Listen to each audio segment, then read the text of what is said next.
Hello, everybody. I'm Sean Reynolds from Sportsnet, about to be joined by Ken Wiebe from Sportsnet. Together, we are Kenny and Renny, and this is the Kenny and Renny post-game show after Game 32 of the season, a 5-1 victory over the Ottawa Senators, and a game that, for a lot of reasons, I would call refreshing. And let's get into those reasons. Here's the first reason that it's refreshing. It's the bounce back that we see in the second period. Because if you know my takes on this in the past, and this is something that I clashed for a long time with fans. A lot of fans like to call me negative because I would harp on Jets wins.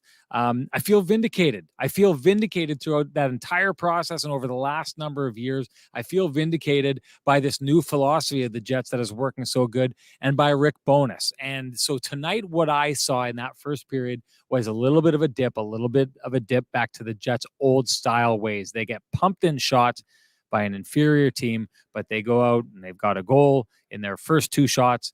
I think they had 2 goals, or I think it was 3 goals by their 11th shot or something like that. So the Jets are pouncing all over this team on the opportunities they get, but in the meantime, kind of getting pumped on the back end. And yeah, they're not allowing the goals in, but I've said this once, I've said it 100 times, this is not a sustainable style. This is not a style that the Jets have been practicing. It's refreshing, though, because the Jets came out, and I think what we've seen from the Jets in the past is that when they do come out and have these games when they're playing an inferior opponent, but they jump on them with their opportunism, it seems like the Jets lay back even further. And that's when you get these games where there's these ridiculously imbalanced score clocks, and the Jets still usually win. And a lot of times they'll blow those victories, but they'll pull it out of the fire in the end, and it's all a lot of fun, and everyone pats themselves on the back, or used to, and that was a great job done.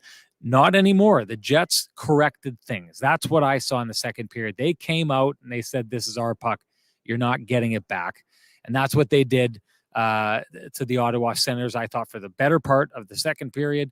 Third period, I think, was a little bit of a pushback by the Ottawa Senators. So one way of looking at this is the Ottawa Senators, carried too much of the play in the first period. In the third period, what I saw, my take on it, is the Jets reverting to that old style, going into the dressing room, have a coach come in and be like, yeah, guys, I'm not okay with this. Let's get back to what we do. Let's get back to the Rick Bowness blueprint. That's what we saw. That's how this game got run up to 5 goals and put out of question in this situation here tonight. And then after that, I'll go in the direction of it's getting close to Christmas break. This team is beat up.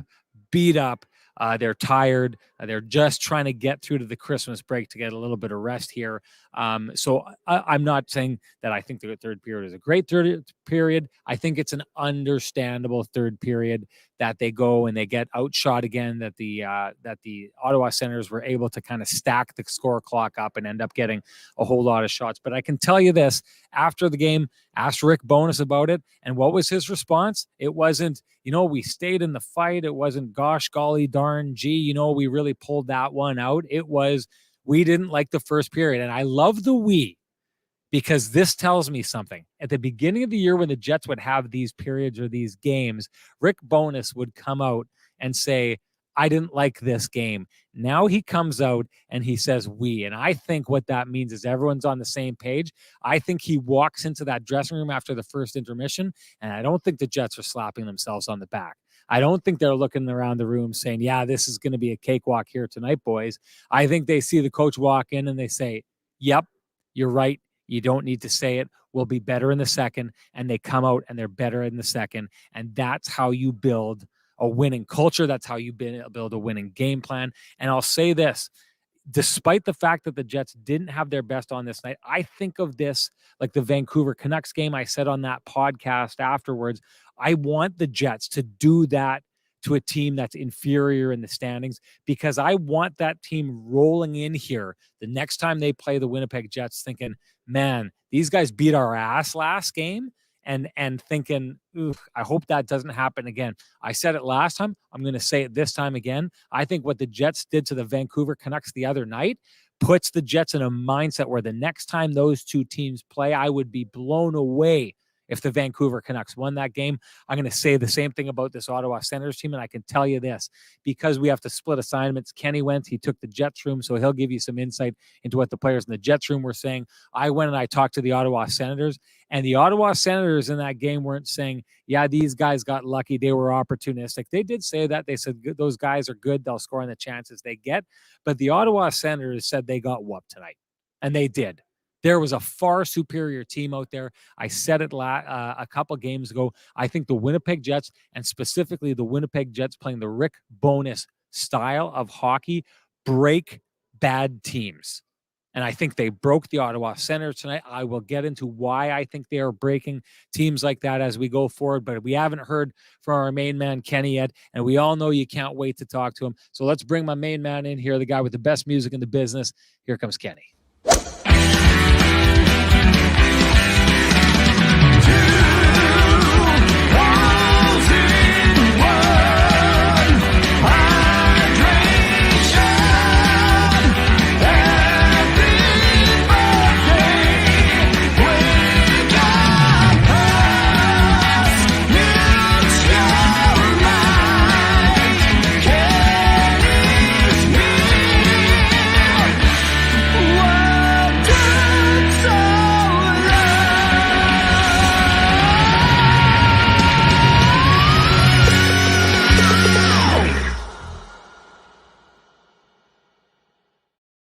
Kenny, I'm going to be honest, like a lot of the people that I'm seeing in the chat room, I'm almost surprised that you made the show here after your performance at the Kenny and Renny Christmas party the other night. People went deep on that night. That was a heck of a fun party.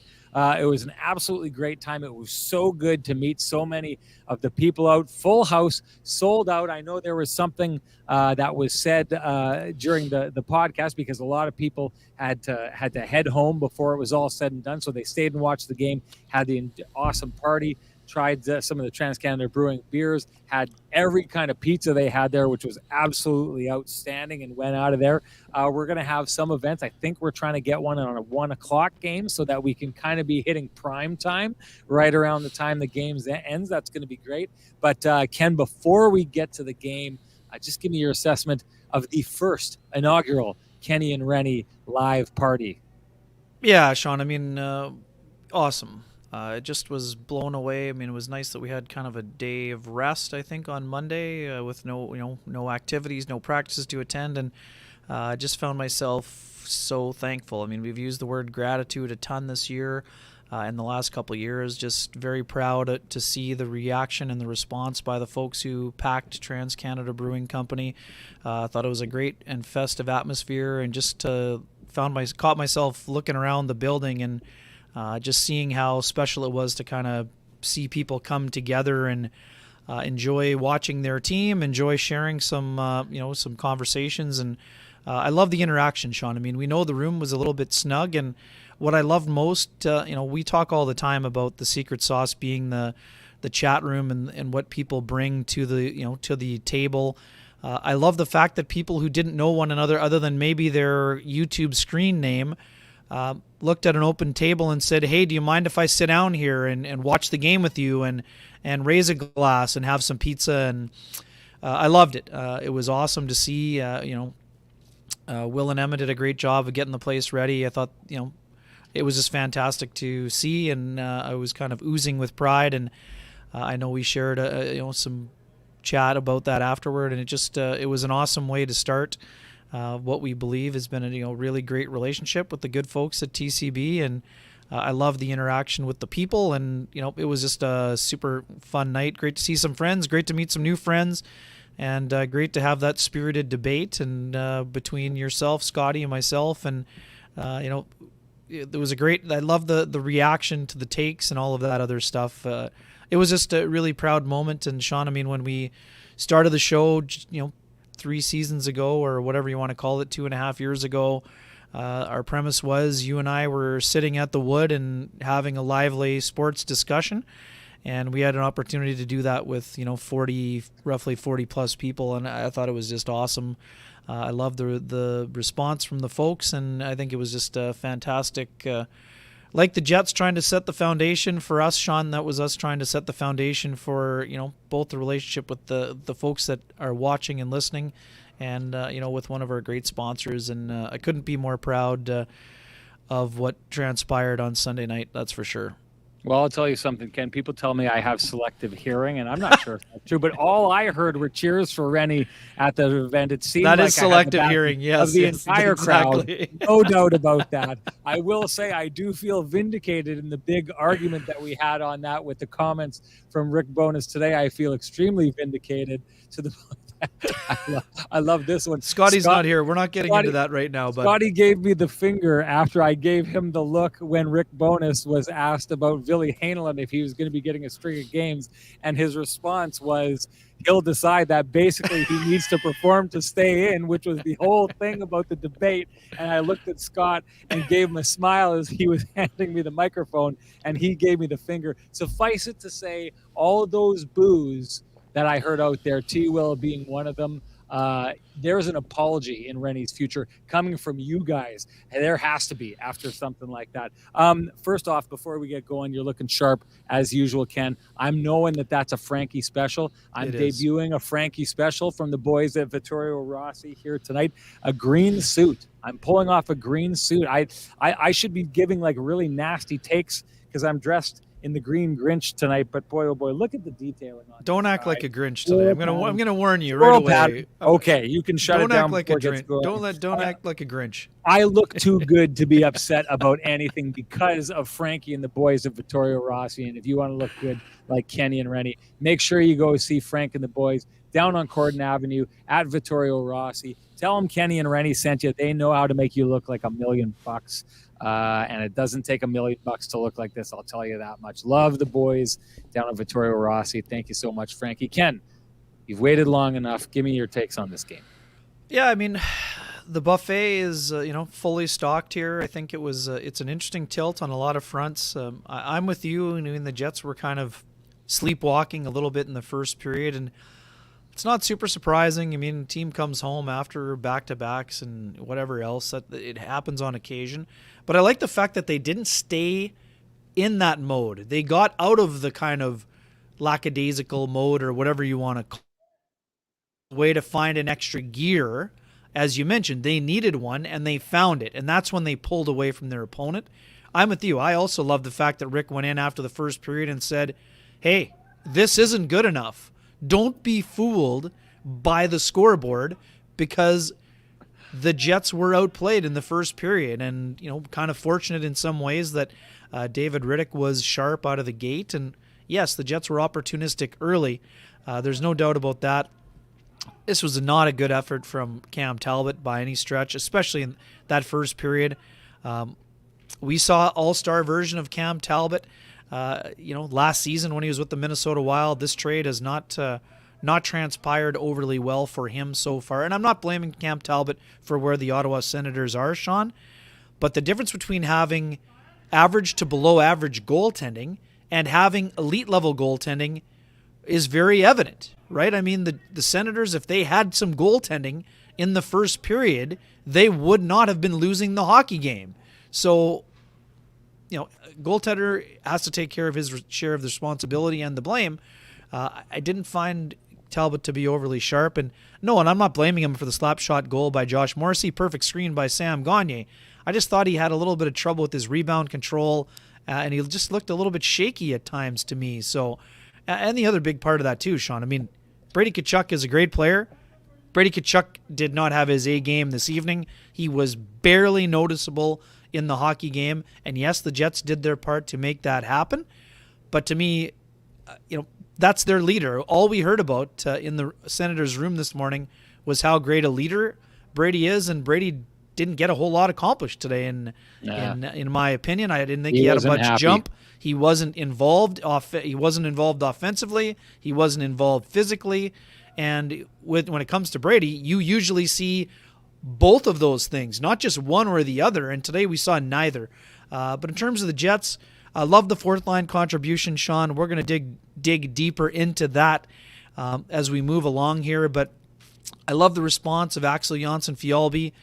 from coming out of the press box. I'm going to dig into him a little bit more. I got plenty to say about what he has been able to do since coming back into the lineup. Kevin Stenlund continues to push. David Gustafsson was challenged to produce more offense by his head coach. And man, what a pass that he made to Stenlund for the first chance before the batting out of the air. David Riddick, I thought, Sean, fantastic.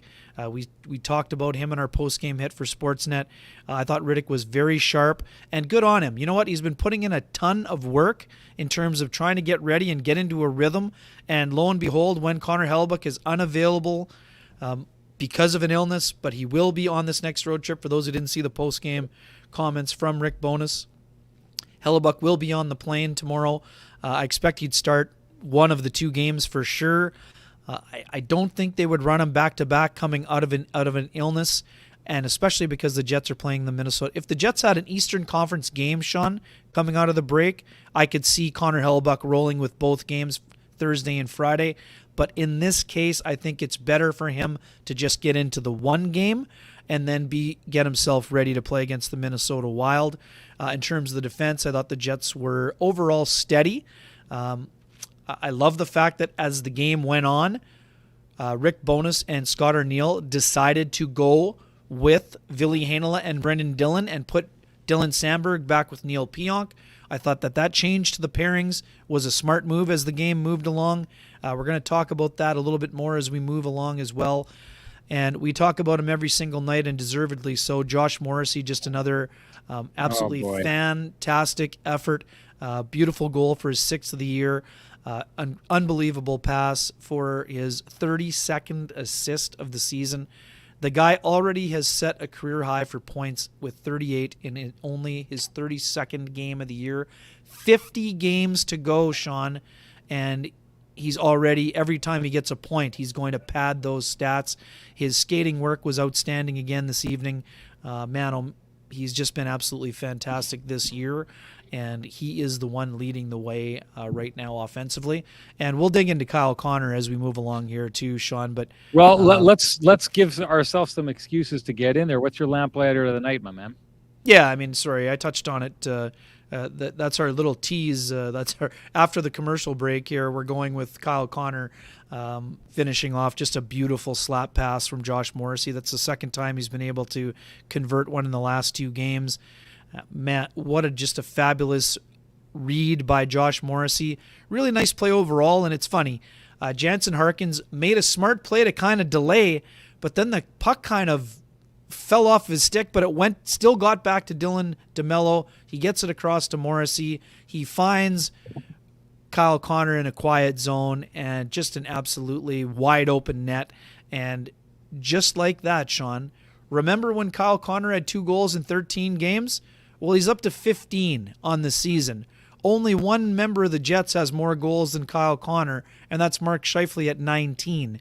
10-game point streaks for Josh Morrissey and Kyle Connor, and that connection is my lamplighter of the game, brought to you by the good folks at Trans-Canada Brewing Company. I'm going to tell you, I agree wholeheartedly with Beermy. Lamplighter has to be Morrissey's Savardian Spinorama. Listen, the way he is walking the line this year, and that is what really, really good defensemen do. I didn't know that Josh Morrissey, for the most part, had this in his arsenal. I knew he could do it here or there, but think of the way that Cale Makar skates that line and walks that line. I don't think anyone in the league does it better than him, and I still don't think Josh Morrissey does it better than him. But Josh Morrissey went from being a player that I wasn't sure how much of that he had in his toolkit to a guy who looks like he's one of the best in the league with that in the toolkit at this stage right now. And that move that he makes to get when a team, a lot of times when you find a guy wide open and have a whole bunch of time to load up on a shot, it will come off a turnover, right, Ken? Because when you turn the puck over, everyone defensively gets caught in the wrong spot, and then you just don't have your gaps right. Everybody's off a little bit. But if a team is set up and ready to defend against you, and all of a sudden a guy has a wide open lane and all the time in the world, it means someone beat the heck out of someone else out there. And that's the subtlety of that play. Is Josh Morrissey just absolutely beats his man to give himself Batherson. so much time. It's Batherson, a good player in his own right. And he just walks down Broadway, and give the rest of the Jets credit as they see him coming and set up the screen. But Josh Morrissey, we know he's been more assists this year than goals, but when you give an opportunity like that, he's not going to miss it. Put it right where it needed to go. 10 straight games with a point. It is sickening to the rest of the league what he is doing right now. And it's funny, Ken, because we talked about this earlier on. Erik Karlsson was looking like he was running away with the scoring race as defenseman, and all of a sudden Josh Morrissey is not that far behind him. And when you take the fact that Josh Morrissey is leading the way on one of the best teams in the league, you have to take that into consideration. You have to take his defensive game into consideration, which I don't think there's a question. He's a better defensive defenseman than Erik Karlsson. And now the fact that he's getting up there and challenging in points, to me, at this stage, it started out feeling like a bit of a campaign, right? Josh Morrissey, it was Jets fans saying, hey, pay attention to this guy. I don't think it's a campaign anymore. I think it's starting to be his to lose. I mean, Rasmus Dahlin is in there. I still don't think Dahlin has the defensive acumen that Josh Morrissey has. Again, he's not on a team that is driving as hard as the Winnipeg Jets are. You got to give him credit. He's a young defenseman. Looks like he's going to put himself in a position to be a guy to win that in the future. Who knows? Maybe he'll turn it up and he'll win it this year. This year is the future after all. But right now, to me, Josh Morrissey has moved into the lead in the Norris Trophy voting, and I have no problem saying that at all. I know when you are in a market and you see a guy a lot, it can be a homer take to say something like that. I don't think it's a homer take. I think people here know that that I have no problem being hard on the Jets. I think I've made that clear over my time on this podcast and in my coverage. I feel like I call things as it is. To me right now, Josh Morrissey is the preeminent defenseman in the NHL this season. And if he continues how he's going right now, it's going to be hard to wrest that award from his hands. I was just thinking this the other day. Remember, Ken, it was a debate, and it was always kind of the idea that Josh Morrissey would maybe potentially get on in a best on best tournament on Team Canada's defense corps. Is there any question right now that Josh Morrissey would be on Team Canada if there was a best on best tournament right now? There is no question. No, not it's not question. even close. For me, he's got. Sorry, let me just finish this out here. He's got the lamplighter of the game, and if you can't, or if you want in on the ability to win some frosty lamplighter amber ale from Trans Canada Brewing Company, all you have to do is leave us your lamplighter of the game, aka your goal of the game, and you are automatically entered to win a frosty, delicious 8-pack of lamplighter amber ale. If you can't wait for that to happen, and you just got to go get it for your own, head on down to Trans Canada Brewing Company. Join them in their tap room at 11290 Kenniston Avenue. Ken, I think you're coming with us, our camera guys, and Johnny Lou from TSN, Freddie Missalachuk, their camera person, going to go get some pizza tomorrow and go visit the great people at Trans Canada Brewing Company. Because you know what? I didn't get nearly enough of that pizza. I think every time I grabbed one, T-Will slapped it out of my hand and ran to the other side of the room with it. So I didn't get enough. I need more. Thanks for that, T-Will. You're lucky I'm a gracious host, buddy boy. That's all I got to say. But yeah, and let's announce it. The winner of the Frosty Delicious 8-pack from the last show, where we had, I think, the most ever entries ever. Mm-hmm. And I guess that makes sense because it was that show, the live show. But Beer League, with the two E's in the middle being threes, B33R Beer League has won the award. I see he or she in the chat room all the time. You are officially on the clock. You've got until before the game Thursday to direct message me at SN Sean Reynolds. Let me know your real name if it's not Beer League, and I don't think it is. Let me know your full name and your email address. I will send you a voucher for a Frosty Delicious 8-pack of Lamplighter Amber Ale. Congratulations, Beer League. And Ken, it's confirmed. Ask the people who were at the party in the chat room. The Lamplighter is both frosty and delicious. You want in on that Beer League. Don't mess that up. Kenny, your Dig Deeper play of the game by the the Got You Covered play of the game by Johnson Group. Yeah, you know what? For me, it's going to be the first forecheck by Axel Jonsson-Fjällby. I already mentioned the great pass by David Gustafsson to find Kevin Stenlund in front of the net for his first goal as a member of the Winnipeg Jets after batting it out of the air. That was a really good play but I'm going to pivot on the fly. It's the forecheck by Axel Jonsson-Fjällby on the Kyle Connor goal. Axel Jonsson-Fjällby makes just an awesome play along the boards. Basically, almost dives. No, not he stayed on his feet, but he just made a great extension to get the puck down low below the goal line to Pierre-Luc Dubois, and Dubois just makes a sensational backhand pass. So for me, those are two excellent plays that have walked me right into the third one. What I wanted to talk about this, but this is a perfect time to do it. There was a play on the back check. I love those two plays offensively, Sean. They both led to assists for Axel Jonsson-Fjällby, but his most important play of the game to me, and I'll tell you why in a moment. He was the chaser on a 2-on-1 that the Senators had in the second period, I want to say. And he hustled, and he didn't have to break up the play, but he ensured that his guy was not an option to get the puck over to. So for me, you know why that's important, Sean? Because in the game against the Washington Capitals, he was late on the back check. He started gliding. Not only did Lars Eller get the puck, but he got across the crease and banged home his rebound. And he banged the stick on the post. And the next two nights, he found himself in the press box. So for me, Axel Jonsson-Fjällby to not only chip in offensively, but to immediately learn from a mistake that he made in a game 3 games earlier. To me, that's my "we've got you covered" play of the game. I know I mentioned 3 of them, but the most important one for him in terms of showing the coaches that he learned from his mistake is the extra effort on the back check to prevent a scoring chance. So for me, that's my "we've got you covered" play of the game, brought to you by the good folks at the Johnston Group. Awesome stuff. And the Johnston Group, you won't find 2 businesses with the same challenges, but you will find 30,000 businesses with Chambers Plan employee benefits, proudly administered by our good friends, the Kenny and Renny OGs at the Johnston Group. Chambers Plan is Canada's #1 plan for employee benefits because it evolves with the way you work and live.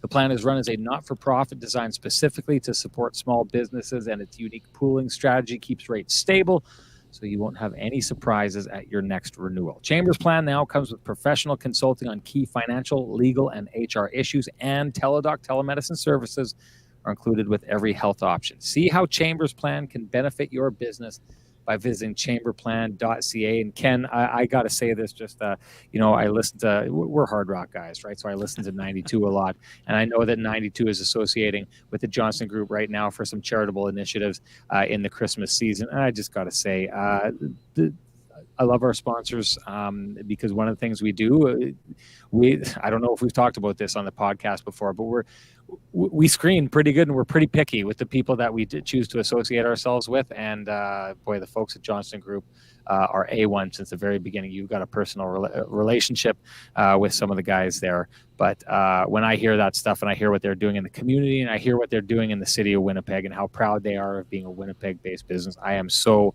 so proud to be associated with them. The Kenny and Renny OGs, the Johnston Group, gotta absolutely love those guys. Hey, let's have a little bit of fun before we get too far into things here. Let's take on the Mark Mathot comments. We got to handle it, right? Ottawa was in town, a little bit of a firestorm over Jets.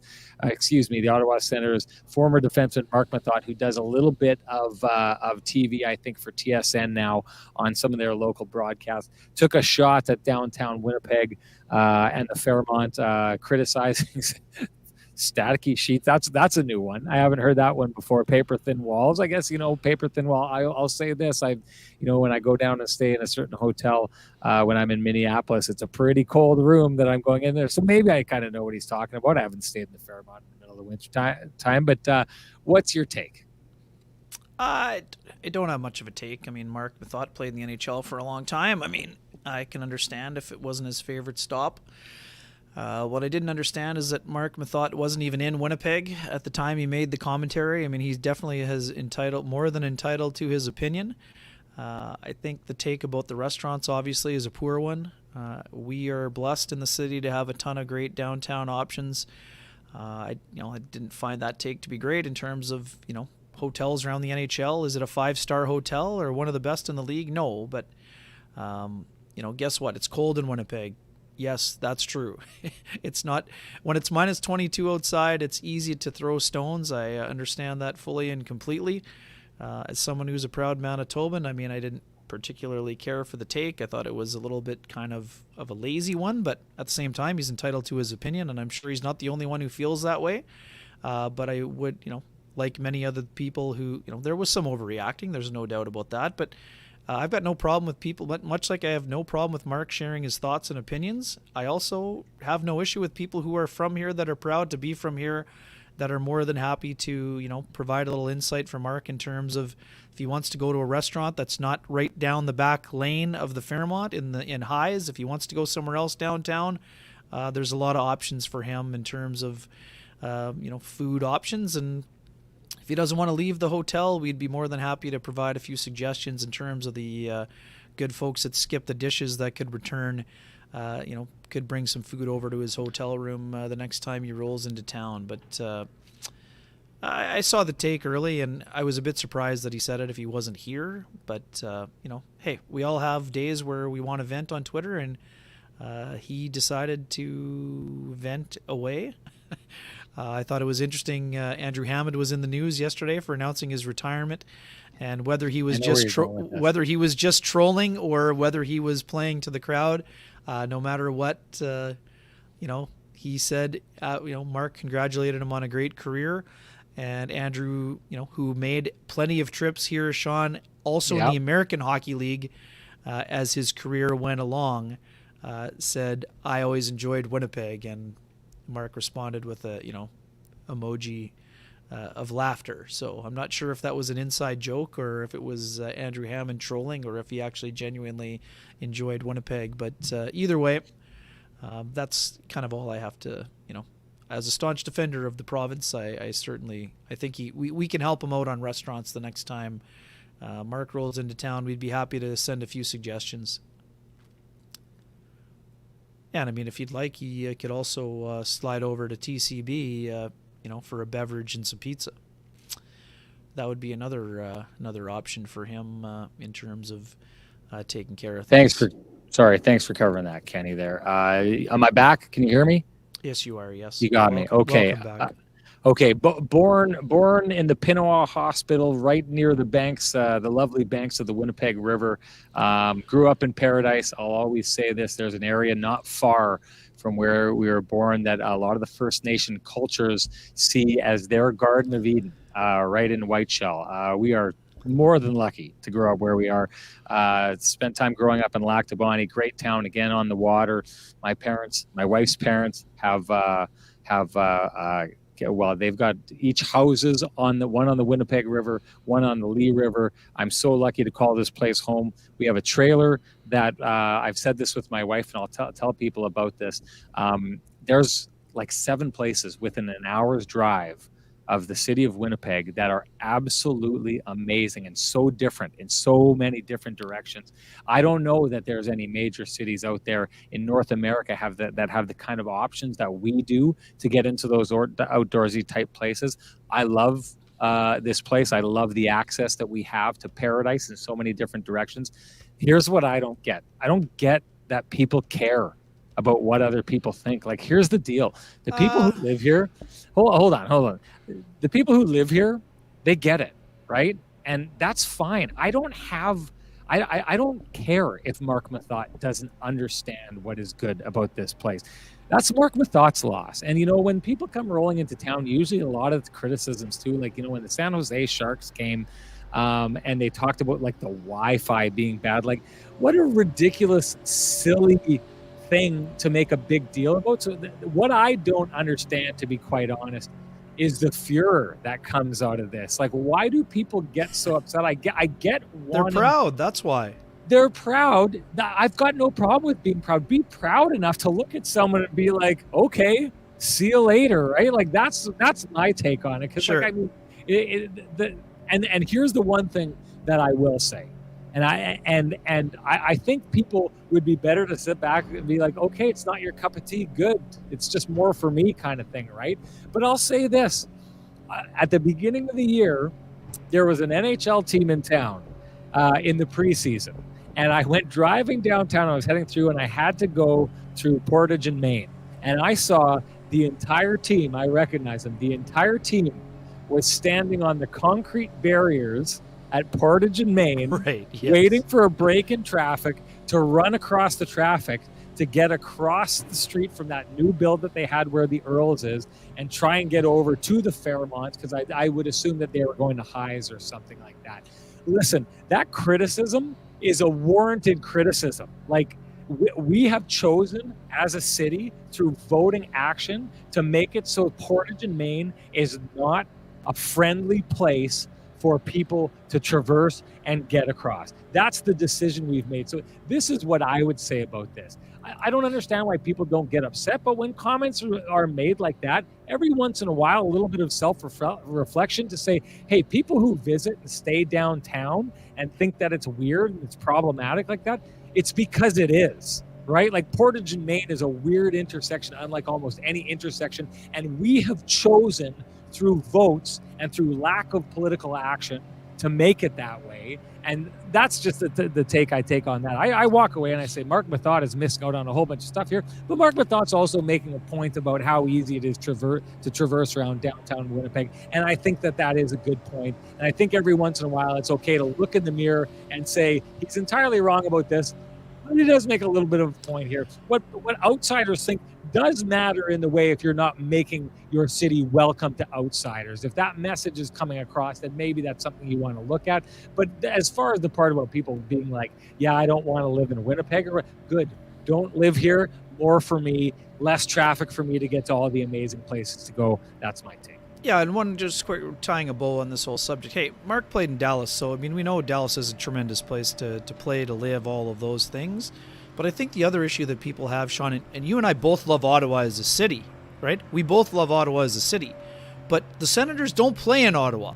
They play like almost like going to play in Portage. So it's not exactly a booming metropolis out around Canada either. So, I mean, if the take was coming from, New York City or Florida or California, I think folks might understand a little bit more. But, I mean, I don't know. That's the other part of the take that I think was a little bit maybe off base, because there's tons of people in the – you want to talk about people complaining? Like, there'd be a lot of people in the NHL that don't exactly think it's a optimal scenario to be rolling around out by Canada. But, Sean, we love going to every city in the National Hockey League, you and I, that's for sure. But, yeah, let's dig back into the game here. Don't let Roy Mack bully you out of saying what you want to say. Here, let's say it. No, I've said enough on this subject. When I go to cover and host Sens games, this is what my day looks like. You stay downtown. You have to drive way out to the arena, and then you have this weird choice, right? Because you wrap up in the games at like 7 o'clock at night, but you get back to your hotel at 7. But if you want to get back for 4 o'clock, which is when our casting call is for a 7 o'clock game, you have to leave at like 1:30 in the afternoon. So there's almost no point in going home because the traffic there is so miserable. So you're right. It is rather rich that someone who played in that environment in one of the least accessible rinks, and now that Glendale's out of the picture, in probably the least accessible rink in the NHL, would take shots at the Winnipeg situation. Yeah, okay, if you're staying at the Fairmont, you got to go underground to get there. But then you can get there in less than 20 minutes. It's not taking an hour and a half to 2 hours of your time to get to a place that no one really wants to go to. So I don't know, maybe we just I got some news for you. There's a great pho place that's within a 5-minute in Canada for you for the next time you're in Ottawa. Good stuff. Roy Mack is going to flip a lid if we don't get back to things here. So let's dive in. And before we do that, why don't you give a shout out to your main man, Sweet Lou? Yeah, you bet. For all the folks that are in the realty market or looking to buy, looking to sell, looking to see what your house is worth, looking to see what a place you may be considering a move to, what might be available in that area, you can contact our pal Lou Ferlin at Royal LePage Dynamic Realty. You can reach him on cell 204-791-9971 or at the office 204-989-5000. It's Lou at louferlin.ca. That's LOU at LOUFURLAN.ca, and his website that you could reach him at is www.louferlin.ca. Lou's an incredible realtor, an awesome human being, and a great supporter of the community here as well, and we're thrilled to have him on board. I got to tell you, I think it has something to do with like the kind of like the Paul Bunyan-esque mythology that is building in the chat room about Lou. But Ken, I don't know about you. I'm constantly fighting the urge to like throw taglines for Lou, like, you know what to do. Helping you is what we do. That's Yeah, that's one of them that they like to use. Helping you is what we do. You know what to do. Call Lou. How about this one? Want a realtor with magic like Merlin? Do yourself a favor. Call the big guy Lou Ferlin. Huh? You've been working on this. I'm workshopping it. It's good. I'm workshopping it. I don't think the chat room could do better. I think I got this one. Hey, and you know what? I'm already ready to step in and hand out the shovel. Now, had the sweet shovel, just so people know, Corey, our main man at home field, had said, some people had made some comment. The shovels that we're handing out are the kind that you throw in your trunk so that if you ever hit the ditch, you've got a shovel to kind of like help you get out of the ditch. They're not long ones, designed to shovel your driveway. They're like those emergency things, but they're sweet. They've got home field, dig deeper, and Kenny and Renny etched into the handle. And I think that we're ready to hand that out. Jeep Guy 69 dropped this take way early in the show. He said the Jets have $24 million on IR right now. I love the no excuses, next man up mentality. Most teams would be sinking. Jets are sustaining. Not the prettiest win, but 2 points indeed. Jeep Guy 69. You dug deeper, and we're giving you a tool to dig deeper. With the home field shovel, you've won it. We're going to figure out a way to get those to people right away. Sounds like they're going to live at the Trans-Canada Brewing Company, where you can go pick it up. So if you happen to win both the lamplighter and the shovel, you can go pick them up at the same time. But I would say the same thing to the shovel winners as I would the lampy winners. If you're going to go there, check out some of their other beer and do yourself a favor and have that pizza. You talk to anyone in the chat room who was at that party, and they will tell you that was wonderful stuff. Ken, give our boys and ladies at home field a shout out. You bet. Home Field for marketing and more. You could reach them at www.homefield.ca. That's HOMEFIELD.ca for marketing and more. Digging deep, our friends at Home Field. All right, I know people want to talk about Ville Heinola. Give me your takes on his game. I thought, given the circumstances, Sean, he had not played since December 3rd. I think he was fine. I would share the, theory of Rick Bowness when I asked him for his opinion on Ville Heinola. He was either tired of talking or did not have a whole lot to say, and it may have been a little bit of both. His answer was he was okay. Yeah, comma, he was okay. Yeah. And I think he just said it for effect. If there's anyone who thought that this is not a knock on Ville Heinola, okay is a fine outcome for a guy who had not played any hockey in more than 2 weeks' time. It had been,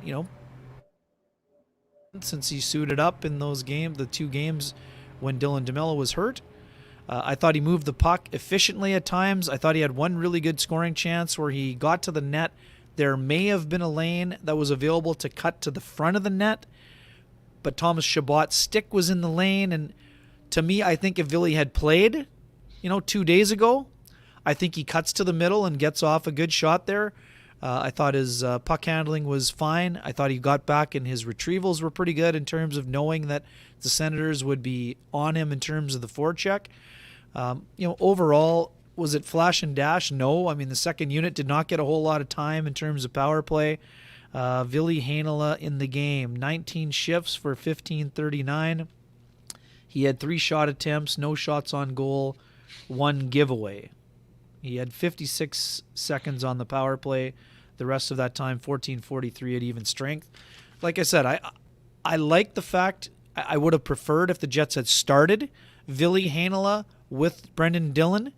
I had no problem whatsoever with them having him start with Dylan Sandberg, who's a guy who's been his partner before in the American Hockey League with the Manitoba Moose. I just like the situation where you have a little bit more of a veteran with the young player.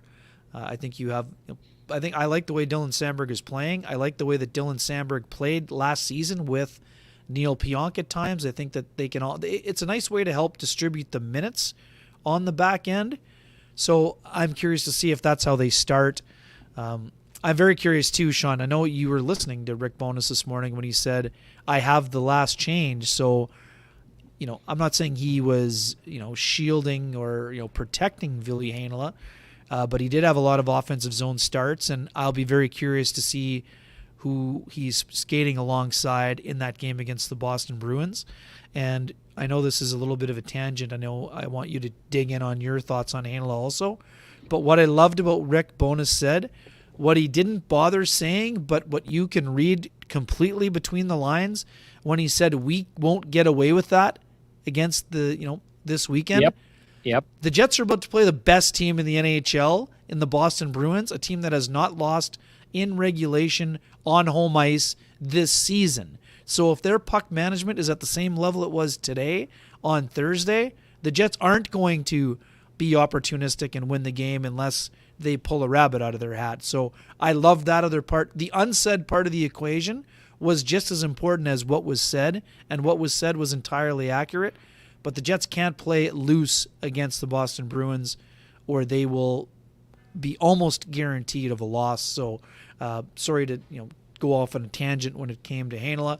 I want to see Heinola again. I think it's up to him if he's going to. And you dig into that part. I still think that, yes, as long as Heinola plays at a suitable level, and preferably for him on a higher end level of the scale, that he would benefit from a longer run of games to show if he can do it or what he can do in that scenario. But that's completely up to him. And if he doesn't play at that level, he won't be getting that guaranteed run of games while Nate Schmidt and Logan Stanley are on the shelf. But I think this was an important starting point for Ville Heinola, but it was only the starting point because he has a lot more to give, in my opinion. And I think he'll give more now that he has time to, he's getting himself back into a rhythm after missing some time. Yeah. So, I mean, if we go back to the last show and the big debate that we had there, to me, it was just what we were talking about and the idea of getting a run for it. And my understanding from Scott was saying, this is a first round pick. This is how you treat first round picks. And that's why I brought up Christian Vesalainen, was because I don't agree with that. Like, I think that the secret sauce, the secret sauce of the Kenny and Renny show is the chat room. The secret sauce of the Winnipeg Jets this year is that every single person on that team feels like they're a part of this team's success, which is why you can bring up a guy like Kevin Stenlund, who gets into the lineup, hasn't left, gets good things said by his coach, and opens the scoring in a game like this tonight, getting assists from the other two fourth liners in David Gustafsson and Axel Jonsson-Fjallby. Everyone thinks they have a piece of the success of this team, and there's a reason for that. They are rewarded for good play. Now, this didn't happen last year, and I'd said this, and we talked about this, and people who were listening at this time last year will have heard me say, I'm not understanding why Christian Vesalainen keeps getting the chances he gets over and over and over again. And I'll tell you this, I think you take a look at a player like it's perfect in a player like Jansen Harkins, how he played last year where he couldn't get a spot ahead of Christian Vesalainen, despite the fact that Christian Vesalainen went out time and time and time and time again and did nothing with the opportunities that were provided with him by the Jets coaching staff from last season. And if you're Jansen Harkins in that situation, where's the motivation to try and go take that spot? And where's the motivation for Christian Vesalainen to make sure that he's at the top of his game if you're not going to get taken out when you're not doing well? Well, this year, it's happening every single time.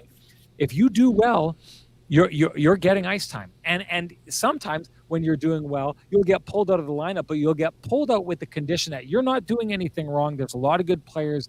They need to get their turn too. You need to be ready to go back in. That doesn't sound like what Scott was saying about Ville Heinola. His suggestion was Ville Heinola needs to get in, and he needs to be given a certain amount of time, a week's run of games or 6 or 7 games or something like that to get his feet under him. Well, the translation that I take from that is that Rick Bowness needs to take and hold this guy above everybody else and say, put a pause on what we're doing here right now with the Winnipeg Jets so we can turn the spotlight on Ville Heinola and provide Ville Heinola with what he needs to do to succeed at the NHL level. That's not the way it should work when you're fighting for the top 0.1% of jobs. That's not the way you carve out $1 million career, is having something handed to you that you haven't earned. Rick Bowness, and I knew this would be his answer, and that was his answer this morning, is Ville Heinola is going to determine if he stays in the lineup. And what that means is he needs to see him do well. So from there, I don't think there's a question here. Ville Heinola has received the message. This is how it's going to go. He's not going to be given opportunities he hasn't earned or opportunities that he doesn't deserve. He's going to have to make sure that he's the guy who earns that spot in order to stay in that spot. Now, did he earn it tonight? I take a look at this game. There are certain things that I liked about his game. There's going to be one play I think that really stands out to me, and it's going to sound like it shouldn't be a good play. It was a really good play. I think it was Austin Watson ran him over at his own blue line. Did you see that? Yep. So what happens in that situation is the puck is going behind him, and Austin Watson is trying to get in on the Winnipeg Jets. Now, this alone is a topic that deserves more time to talk about it. But the Jets, from what I've seen, are one of the best teams at running picks this season.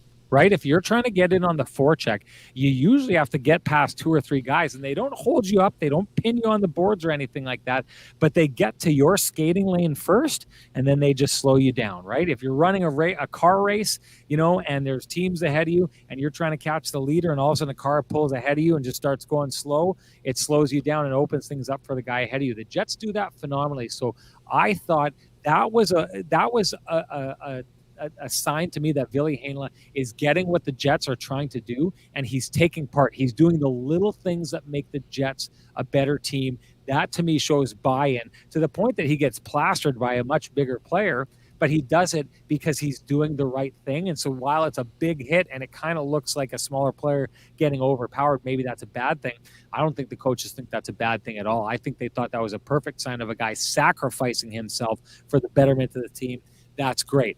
Outside of that, for the most part, I thought he played a fairly quiet game. Again, we've talked about this. I want to see him get into the lineup, and sure, it would be nice to see him dangle and go through everybody and put one top shelf. I don't think that's Ville Heinola. He's going to need to do that a little bit more to get to that stage, so I need him to get comfortable. I thought we saw that for the most part, but there was a point, Ken, it was at about 3 minutes with the 3 minutes left in the second period. He went out and he was on the secondary power play. He had the puck. And we've heard the saying before, there's no such thing as a bad shot on net or get the puck to the net and good things happen. There was no one in front of the net. There was an Ottawa defender there, and he floated a puck in on net, and it might as well have been a pass to the Ottawa Senators player. He grabbed it and instantly threw it down the ice. This is one of the areas where if you're Ville Heinola, if you're going to try and stay in the NHL, that's one of the positions you're trying to grab. You are trying to show that you are a guru on the power play and that you can bring a level. We've seen it from him before. We know it exists in him, but what we also know exists in him are these little brain cramps where he just throws out these plays and turns the puck over, and that's what I saw in this situation. And if you are the secondary power play tonight who went out there and didn't get much of an opportunity because that first power play is so stacked, I think it's hard not to be a little bit frustrated when you've got a player who goes out there and you get one of your opportunities and he gives such an easy turnover in that situation. That's one I thought that counted against him tonight. So to me, what Ville Heinola needs to prove, he said what he needed to prove is consistency. Rick Bowness really didn't want to dig too much into it. I think he wants to keep that information between him and Ville Heinola. It's one of the things that he'll tell you what he'll tell you until he won't tell you what he doesn't want to tell you, and that's one of the things he doesn't want to tell you. But I would say that one of the things that Ville Heinola needs to stop doing is those easy giveaways that I feel like are just brain cramps where he just floats a puck somewhere and either tries a lazy pass that gets turned over, or in that case, a lazy shot on net that is not a shot, it's a turnover. In that situation, just forces all 5 of those players to head back down the ice and reload and come back. Those are the kind of plays he needs to root out of his game. And I'll tell you this, Ken, in comparison, I take a look at where Dylan Sandberg is now, and this only makes sense, but he is fully submerged in the NHL game. What I saw between the two of them tonight was one person that is much further along, and it makes sense that he is, but much further along on the NHL road. Ville Heinola, to me, has a ways to go. And I take a look at that game, and I'm not saying he's not going to get another one, but he's not playing the kind of hockey that has him locked into this lineup, and how do we take this guy out? Yeah, one quick thing that I did like about Heinola's game, he did a nice job on the D-to-D passes in the offensive zone, especially early on to Dylan Sandberg. He created a couple of lanes for him. His ability to look off his opponent is something that we saw in the preseason when he was running the first power play in one of the games where Josh Morrissey wasn't playing. So that element I did see, but I thought he was fine. Like I said, there's plenty of room for improvement. And I mean, of course, Sandberg's going to be ahead of them. He's had a lot more time and a lot longer run, which goes back to the point. I mean, Sandberg had to earn it, but he was given a stretch of games before he was getting comfortable. He was taken out of the lineup between that time, but now he's had himself a nice long run of games, and that's, I think, what we are going to see from Heinola as long as he plays well enough. If he doesn't play well enough, it's not going to matter because then Kyle Capabianca will be in. So, but anyways, I think that he did. This is the thing. If you thought he was going to be the best player on the ice, I mean, you're not paying attention. I mean, the guy hasn't played. So I think him kind of dipping your today was dipping your toe in the water, Sean. Yes, but agreed. On the weekend, you're going to need a cannonball. I'm not saying he needs to go end to end, but make an impact doing the things that you are good at. That's what Rick Bowness wants to see from him, and that's what Ville Heinola is going to have to show in order for Scott Arniel to keep throwing him over the boards. He had a regular shift today. The best news for the Jets and for Ville Heinola, he was able to play almost 16 minutes. So that's a good start for him.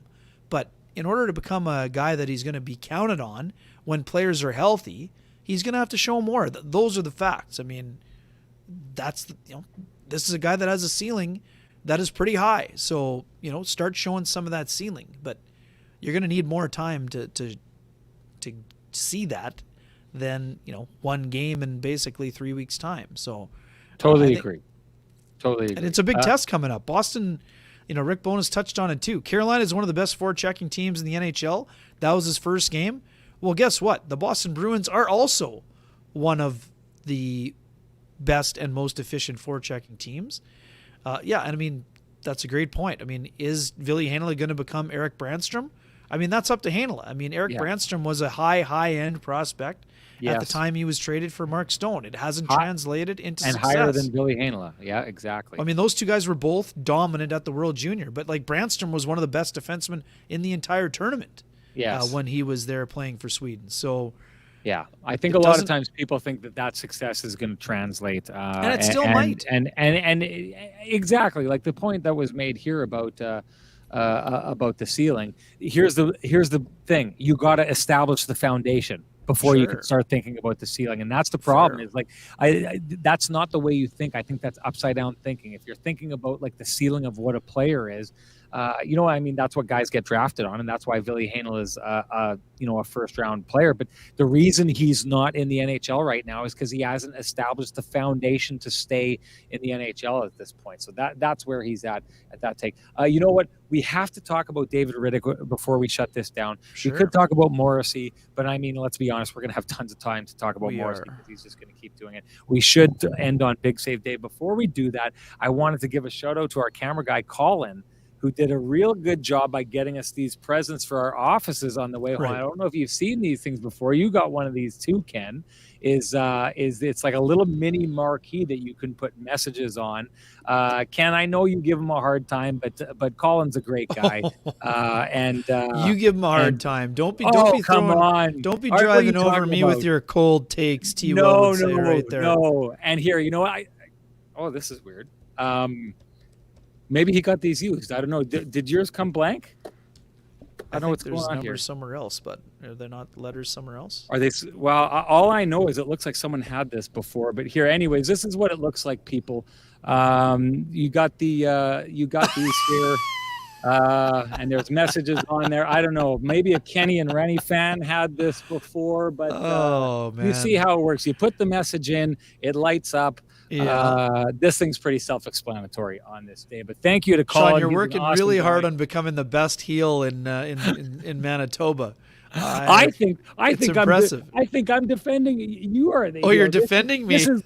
No, I'm defending the people of Kenny and Rennie's chat room who Oh, yeah. sometimes are showered down an ice cold shower with some of your takes. Buddy, you're just I'm lucky we're saying. not at TCB and your headphones aren't in. That's all I got to say to you. Good stuff. Good stuff.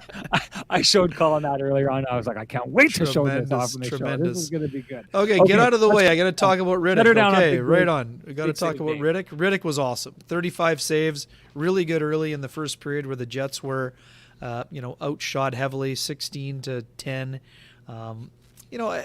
There weren't a ton of high dangers according to the folks at Natural Stat Trick, but there were enough tough saves that needed to be made, and I thought that David Riddick was solid. He's been very athletic. We know he's motivated, Sean. We know this, and I know that he gave you weren't in there, but I asked him, and I didn't expect him to kind of go out, but for folks who have forgotten, Sean, in 2020, David Riddick was an all-star for the Calgary Flames. But David Riddick lost the starting job to Cam Talbot when the bubble playoffs began against the Winnipeg Jets. So even if you're friends and you've had a great relationship, and David touched on the relationship, and he even said he felt badly that Talbot gave up 5 tonight. But deep down, if you lose the job to the backup, you always want to beat the other guy when you face him.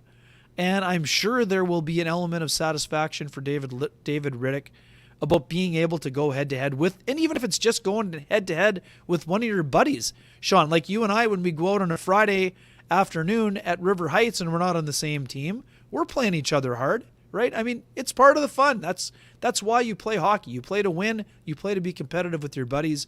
And I don't think for one second that David Riddick didn't enjoy beating Cam Talbot. We know it's never head-to-head in terms of, going at, you're not playing Cam Talbot, you're playing the Ottawa Senators, blah, blah, blah. Yeah, we get it. But you still want to beat the guy that you're going head-to-head and sitting across from. And tonight, David Riddick was clearly the better of the two goalies. And for a guy who has only played 8 times out of 32 games, David Riddick did an excellent job of making the saves he needed to make. And that's the thing, when you're basically almost run out of the league, barely played, you need to be at your best. And David Riddick came to camp in great shape with a great attitude. And he's the latest goalie in a long line of people who benefit from being around Jets goalie coach Wade Flaherty. And if someone has an alternate take to that, that's a wake-up moment because Wade has done a great job. Yes, the player has to buy in and be receptive to the ideas. David Riddick has put in the work, but he's been open to the conversations with Wade Flaherty. He's been able to get him ready, and I think he deserves to be applauded for that. And I think that in a lot of ways, Sean, David Riddick is just getting started. It's also important to remember it's an 8-game sample size that is still very small in terms of the big picture. It can turn quickly for a backup goalie given the tough situations, but David Riddick has done everything that's been asked of him. I think he basically has had one bad period this season. There might be 1 or 2 leaky ones somewhere else, but the 4 goals against Vegas in tough situation, that was one bad period. Other than that, David Riddick's body of work has been impressive. He's up to 5 wins. What did Comrie have last year, Sean? 10? 10-5-1 or something? Well, he only played 12 games or something? It's more than that. But let's you fill a little bit of time and I'll go check out the historical film statistics here. Well, the one thing I'll say about David Riddick is, and I think I've brought this up before, David was essentially 10-5-1. Sorry, I did have it right. Yeah. I didn't need to second guess myself there.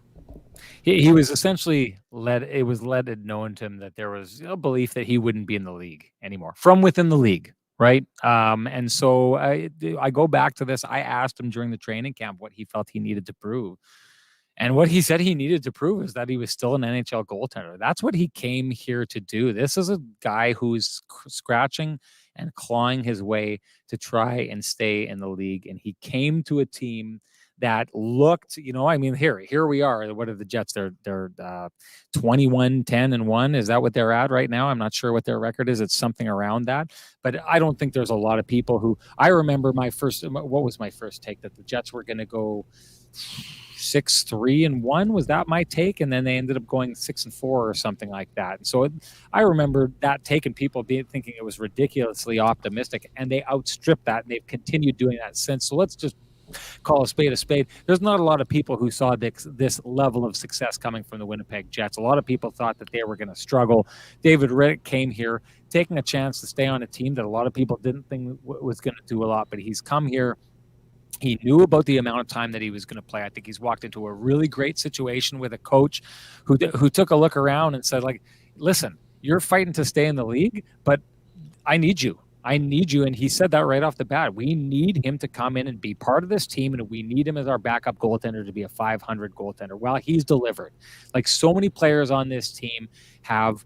Rick Bowness said, this is where I see you being. I believe you can be that, and let's get there. You're going to need to be that. I need you to be that if this team is going to succeed. And David Riddick has been what Rick Bowness thought he could be and needed him to be. Like so many other players have been what Rick Bowness thought they could be and have needed them to be. Just add him in to hitting all the marks that his coach has been asking of him. He stands out because he's in net for those situations. But listen, we've seen it on this show, Ken. On nights where he lost, people will come out and they'll just absolutely attack the guy, right? It'll happen in our chat room. It'll happen all over the place. People were ready to sewer David Riddick and every single mistake he made. He knows that. He's felt it. It happened with people within the league who told him he wasn't good enough. And this is a guy who, knowing that would happen, has gone out and got the results. Give him the credit. Talked about this earlier on. Every single player on the Winnipeg Jets has a piece of their success, and David Riddick, no doubt, has taken his piece and added it to the puzzle. That's a pretty filled, fine-looking puzzle so far this season. Yeah, and last one on that front, too. David Riddick was not the Jets' first choice to be the backup this year. He was not their second choice. But you know what? That doesn't matter. And it doesn't matter to David Riddick, and it doesn't matter to Wade Flaherty. Those guys found a relationship, and they're building on that relationship. And to this point, David Riddick has done exactly what is asked of him. He has provided the Jets with a chance to win essentially every single night he has been between the pipes. That hasn't been a lot of nights. He's going to need to be getting close to 20 appearances by the time this season is over to help Connor Hellebuyck be fresh and ready for the playoffs.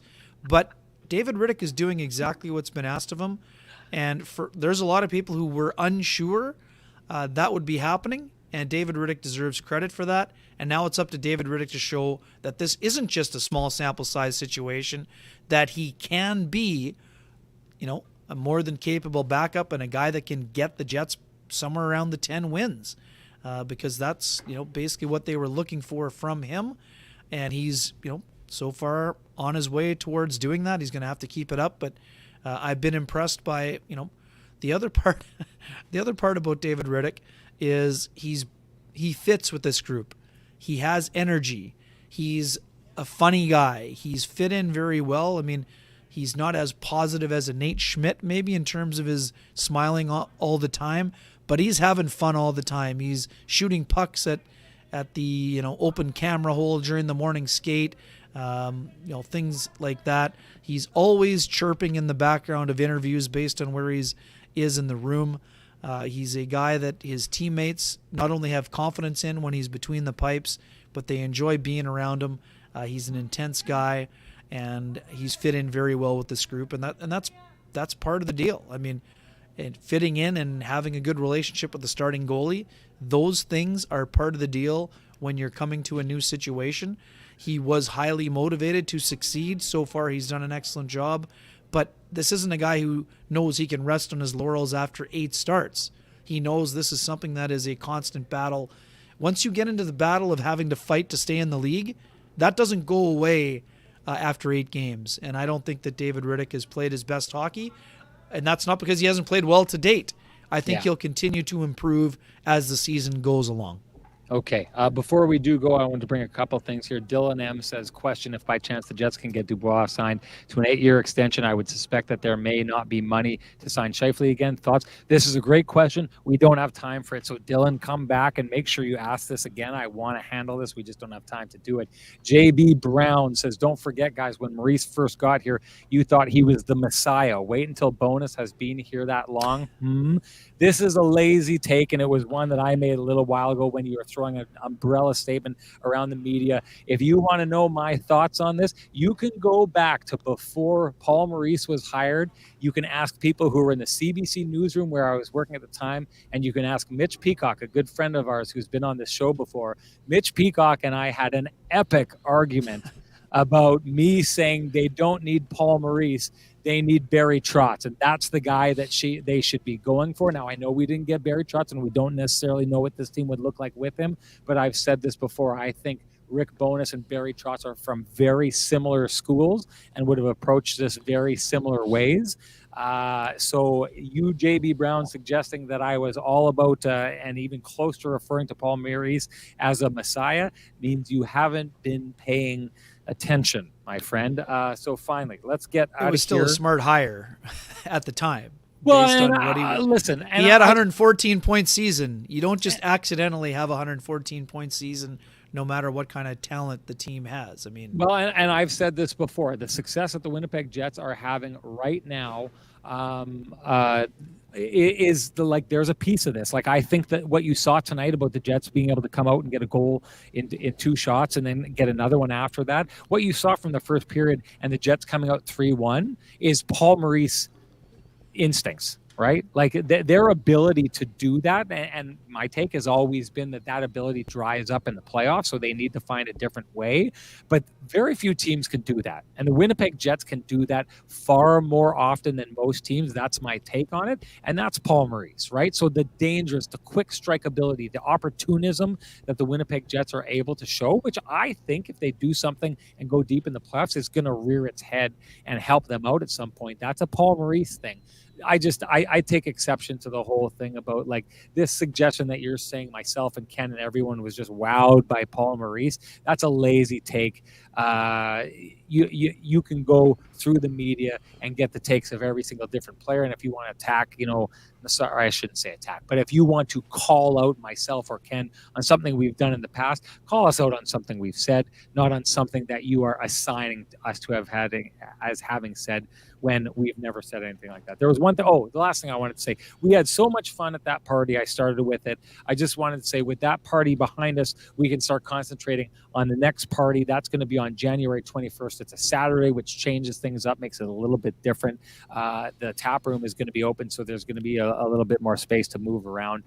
If you're interested in going, why don't you direct message me at SN Sean Reynolds? And I'll just tell you this, before we even got started, Ken, I tallied up all the spots. People have been sending me notes, asking me to serve a spot. We're already half filled for the next party. So please, if you're interested in coming, there was a lot of people after the room was closed up last time that got a hold of me trying to get in there. If you want to get in, there's no time like the present. If you know that you can come, and if you want to come on the 21st, we'd love to see you.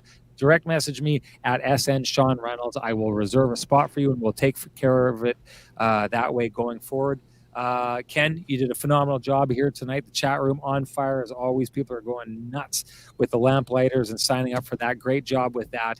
And I'll end this show like I usually do, talking about our sponsors. If you appreciate the conversation, someone had a great line about the work that we're doing, the work that Winnipeg Sports Talk is doing, and the Illegal Curve guys. I take a lot of pride in us and our brothers and the coverage that we are bringing to this space. If you appreciate conversations that you are having with us in this space, please appreciate our sponsors who make those conversations happen for us. That's Vittorio Rossi, TransCanada Brewing Company, the Johnston Group, Lou Ferlin, and Homefield. Really appreciate them.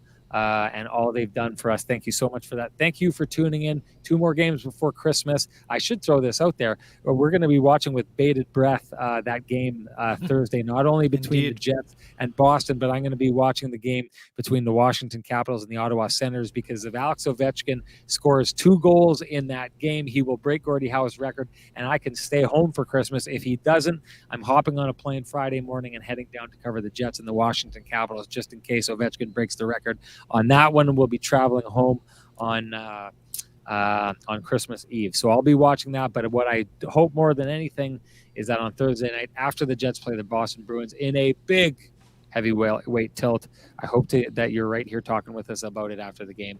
Looking forward to seeing you then. Bye, everybody.